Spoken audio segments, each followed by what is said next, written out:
தலைவர் மரியாதைக்குரிய மாநில தலைவர் அவர்கள் இப்பொழுது உறுப்பினர் அட்டையை வழங்குவார்கள். அக்கா, எந்த உறுப்பினர் எல்லாம் விட்டுட்டு போனீங்களோ அதே உறுப்பினர் மறுபடியும்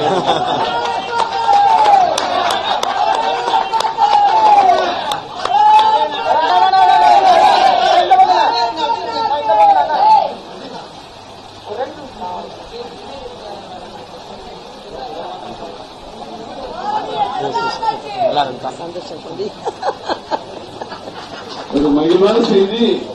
டாக்டர் அம்மா அவர்கள் உறுப்பினராக கட்சியில் முதலில் இருந்து இணைந்து இன்றோடு 25 ஆண்டுகள் நிறைவாகிறது. அதற்கு வாழ்த்துக்களை தெரிவித்துக் கொண்டு இந்த அற்புதமான நிகழ்ச்சிக்கு வருகை தந்திருக்கிற மாநில தலைவர் அவர்களுக்கும் மாண்புமிகு மத்திய அமைச்சர் அண்ணன் டாக்டர்